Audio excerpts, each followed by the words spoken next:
This is chapter 6, the chapter quiz. This is problem number 27. Okay, so here's the problem. Repair costs for microwave ovens. The average repair cost is 55 bucks, standard deviation of 8. The costs are normally distributed. If 12 ovens are repaired, find the probability that the mean of the repair bills will be greater than $60. Okay, so we need to really analyze the language here, okay, to help us understand the problem. When it says here the average repair cost is $55. Okay, so what they're saying is that if you have a population, of the entire universe of all of the repairs that are done on microwave ovens, the average, the mu of that population is $55. The standard deviation, the sigma, is $8. So that's for the entire population. It says also that these costs are normally distributed. So what it's saying there is that if you think of the costs as a random variable, you can think about it as having a distribution. So we're all used to thinking about a random variable as being someone's height, someone's weight, what the exam score was, or whatever. Well, here's another example. We're talking about the costs of a repair. Okay, so that cost can be a random variable. It can be considered a random variable.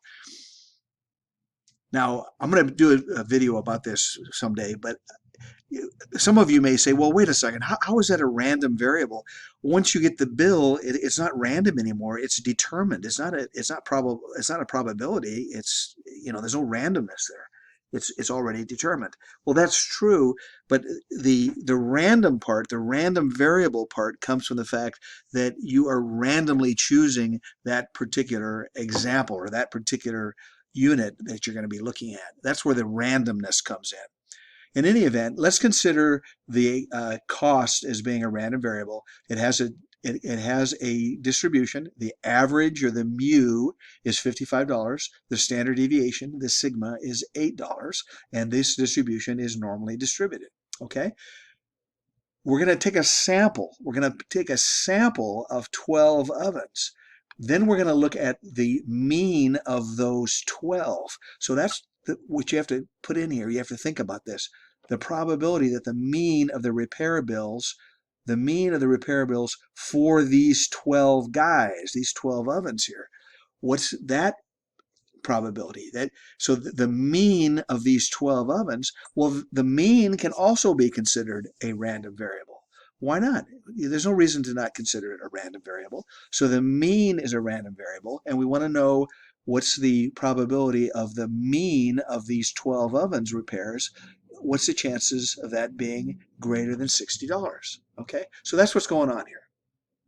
Okay, so whenever you're thinking about, or whenever you're talking about a mean and a distribution of a mean, the distribution of the samples, what you should be thinking about is the so-called central limit theorem. So that's right here. That's page 346, section 6-3. Now, that's page 346 of the 12th edition.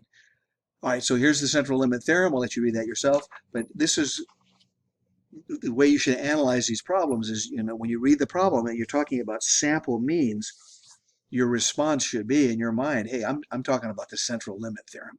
Okay, so let's close this, and here's my solution. Okay, hang on one second.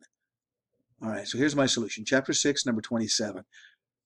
We are given that the average repair cost is $55. That's my mu. We're given that the standard deviation is $8. That's my sigma. We are told that the costs are normally distributed. Now, the reason that's significant is because when you're talking about the central limit theorem, you either have a large enough sample size that you're dealing with, a large enough n, or you're taking the samples from a normal distribution. If you're taking them from a normal distribution, then the central limit theorem applies. All right, so find if 12 ovens are repaired, find the probability that the mean of the repair bills will be greater than 60. Okay, so that's the question. first things you should do, I'm telling you, please follow my advice. Draw a cartoon. That's one of the very first things that you should always do. Here's my cartoon. This is my distribution of the entire universe of repair bills. The mu was given to me as being 55. I'm interested in, and actually, let me be more precise. This is the mu. Give me 1 second. Okay, so here's where it gets confusing. This is only a cartoon, right? But you could think of this distribution as being the distribution of the means, or you can think about it as being the distribution of those original random variables, the original repair bills. Now, why can you think about it both ways? Well, it's because of the central limit theorem. Look at the central limit theorem here. As the sample size n increases without limit, blah, blah, blah, the shape of the distribution of the sample means, okay? So the shape of the sample means, the X bars that we're talking about, okay, that's taken from a population with mean mu and standard deviation sigma. So the population, this population is really, in some ways of thinking about it, is all the repairs in the entire universe, okay? It has a mean of mu that was given to us. All of the various repair bills. Okay, the distribution of the sample means will have a will also look like a normal distribution. It will have this distribution, the sample distribution, or the sample means distribution. That's why the language here is so important. This distribution, in other words, the sample means distribution. I wish you would have put that language in there. This sample means distribution will also have a mean of mu. So that's why I said you could look at it as either way. This is the distribution of the means, or this is a distribution of the entire universe of all the repair bills. Okay, so it'll have this sample means distribution will have the same mean, it will have a mu, and it will have a standard deviation. It sort of looks like it, but it's not exactly right. It's not exactly the same. It's sigma divided by the square root of n. So that's why I say this is a cartoon. This is not something you can use to make an analysis. You can't measure things out here. It's a cartoon, but it helps us. It helps us understand what's going on here. This is the mu of 55. I want to know what's the probability of getting a sample repair bill of being 60 or more. So we want to know the probability that the X bar for the 12 ovens, that was what was given to us, the 12 ovens that we repaired, what's the probability that that X bar is greater than 60? Okay, so that's exactly what we're looking for. This cartoon helps us understand that. Okay. I hope that helped. So here's my discussion. We are told that the costs are normally distributed. So those original costs, those x's, okay, x is the random variable. Those x's of costs are normally distributed. We're going to consider the sample mean to be a random variable. So the sample means now are all of the possible samples you could possibly draw of a certain size is going to be considered X bar. That's my new random variable that I'm talking about. And we're going to use the central limit theorem. So here I'm referring you to it, page 346, section 6-3. We're going to use this formula for the sample means. So as I've said so many times before, X bar can be considered as a random variable. Z, the Z score, makes sense. It's X bar take away mu. Mu is just a number. That's the same number that you have for the original distribution of all the x's, all of the costs, and it's also numerically it's exactly the same number as the mean of the distribution of the x bars. But in the bottom here and the denominator, it's not divided by sigma like we did before for the z score. It's divided by sigma divided by square root of n. It's a little correcting factor there. It's a factor to kind of correct things, okay? So n is the size of the sample, the 12, okay? All right, so we want to know the probability that x bar here is greater than 60.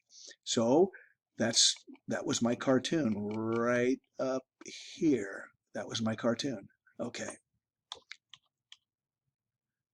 All right, so what are we given? We're given that mu is 55, sigma is 8, and n is 12. Here's my z score. Here's how I calculate it. Just plug in those numbers. I'll let you do that on your calculator. You plug in those numbers, and you come up with a z. Z is 2.165. Therefore, the value, the X bar of $60 has been transformed to a Z value of 2.165. Now, why do we do this? The reason we do this is because it is too hard to calculate the normal distribution using the formula. So what we do is we transform everything to the standard normal distribution, and then we use the table. In a perfect world, we'd be able to, we'd be smart enough to do the calculation ourselves, or we'd have a program, a computer program or whatever.